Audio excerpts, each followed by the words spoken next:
কি রাষ্ট্রনীতির ব্যাপারে ইসলাম দুর্বল? তো কেন বলেন ইসলামে রাজনীতি নাই?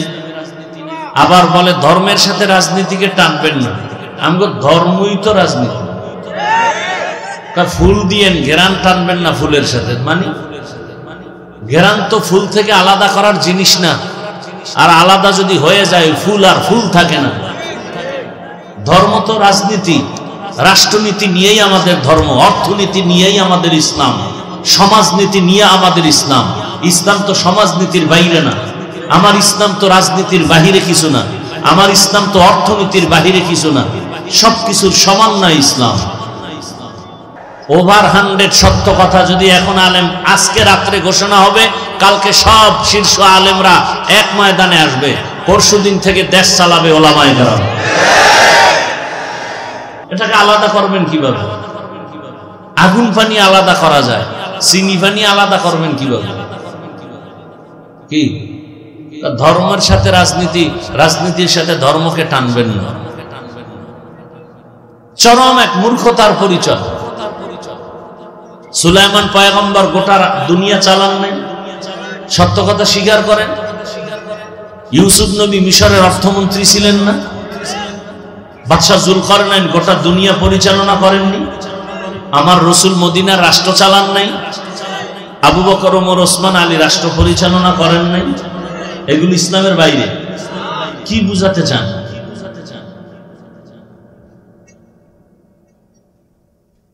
আমাদের ওয়াশ আইওয়াশ করে ফেলছে আমাদের জেহেনকে। আল্লাহ হেদায়াত দান করুন। শোনেন, কথাগুলো মনে রাখবেন। নামাজ পড়েন না এক জিনিস, বিরোধিতা করা ভিন্ন জিনিস।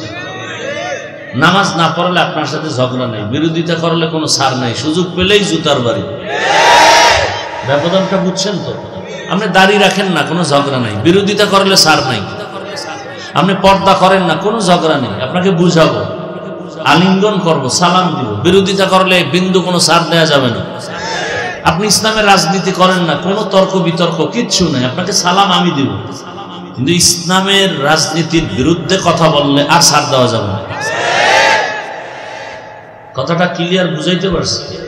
খোদায় বুঝ না দিলে আর কি করার। এজন্য বলছি, ওয়াজ আপনারা জানেন, বুঝের অভাব।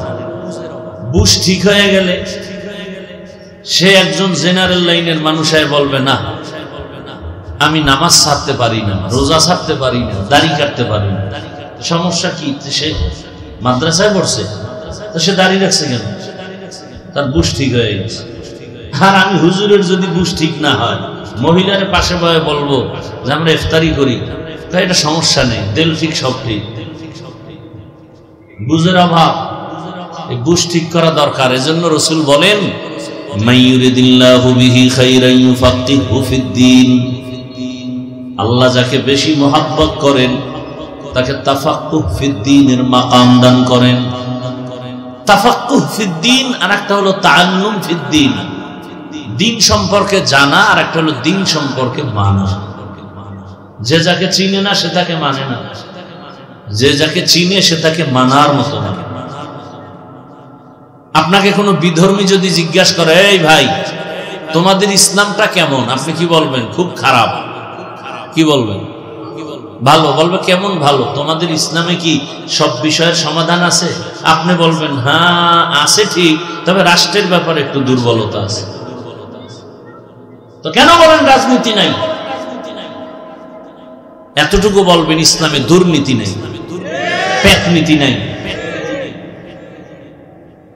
ইসলামে নাই মানে আমরা তো এমন দুর্বল ইসলাম না, আমরা তো পাওয়ারফুল ইসলাম মানি। নাই বলতে কিছু নেই। আর এ কথাও চির সত্য মনে রাখবেন, লিখে রাখবেন, যতদিন পর্যন্ত এ জমিনে ইসলাম কায়েম হবে না, ততদিন পর্যন্ত এই জমিনে শুধু চাপাবাজির আওয়াজ শুনবেন, শান্তি কপালে আসবে না। কোনদিন না। আপনি চাপাবাজি করতে পারেন, শান্তি পেতে হলে ইসলাম ছাড়া কোনো রাস্তা নাই। ইসলাম কি বলে? একজন মুমিন আর একজন মুমিনকে যখন দেখবা সালাম দাও। সালাম মানে কি? এই ইকো দিল কা মাইকো লাগবে, ইকো দেয় কেন? ইকো রিভার্ব থাকবে, কোন ইকো থাকবে না। সালাম মানে কি বলেন? বলে না। শান্তি, এটা বলেন। তাহলে আমি দোয়া করলাম তোমার উপরে শান্তি বর্ষিত হোক, সেও আমাকে দোয়া করলো ওয়া আলাইকুমুস, আপনার উপরে শান্তি বর্ষিত হোক। এখানে অশান্তি আসবে কেন? ইসলাম বলে বড়রা ছোটকে স্নেহ মায়ার নজরে দেখো, আবার বলে ছোটরা বড়দেরকে শ্রদ্ধার নজরে দেখো। তাহলে বড়রা যদি ছোটকে মায়ার নজরে দেখে কোনোদিন জুলুম করবে না, ছোটরা যদি বড়দেরকে শ্রদ্ধার নজরে দেখে কোনোদিন বেয়াদবি করবে না। কি ইসলাম নাই দেখা ছাত্র শিক্ষকের বিরুদ্ধে আন্দোলন করে। বাংলাদেশের 54 বছরের ইতিহাসে যা শুনি নাই, বিশেষ করে মাদ্রাসা লাইনে ওস্তাদের বিরুদ্ধে আন্দোলন, কল্পনা এখনো ওস্তাদদের সামনে ঘড়ি হাতে দেই না। এই বয়ান উঠছি টাইম দেখার লাগে ঘড়িটা দিছি, তাও ডান হাতে দিছি। জীবনে ঘড়ি হাতে দেই না, তাও বাম হাতে, ভুলেও না ডান হাতে দিই। আন্দোলন। আমি কালকেও এক মাদ্রাসায় বলেছিলাম, ছাত্ররা পড়ছে, দাওরার ছাত্র, আরো ছাত্র। আমি বলি আল্লাহর জাতের কসম, যারা শিক্ষকের বিরোধিতা করবে, বেয়াদবি করবে, ওদের ধ্বংস মরার আগেই শুরু, ওর জীবন টোটালটাই ধ্বংস। যাই হোক, বেয়াদব আজ মাহরুম গাছ ফজলে রব। জমিনের মধ্যে মানুষের চূড়ান্ত সৌন্দর্য আদব, বেয়াদবের জিন্দেগির কোন সৌন্দর্য নেই। কিছু হলেই আন্দোলন।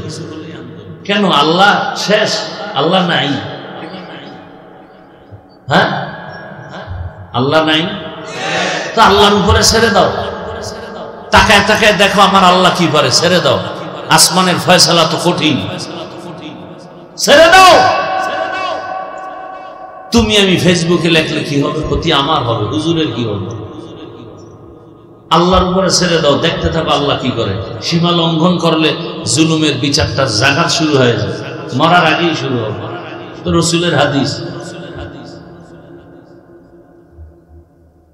হায় হায়, আল্লাহ হেদায়াত দান করুন। আমাদের সমস্ত ছাত্রদেরকে আল্লাহ হেদায়াত দান করুন। আমাদের মাথার মুকুট আসাতেজায়ে কেরাম, শিক্ষক বৃন্দ যারা, আল্লাহ তাদেরকেও হেদায়াতের দৌলত দান করেন।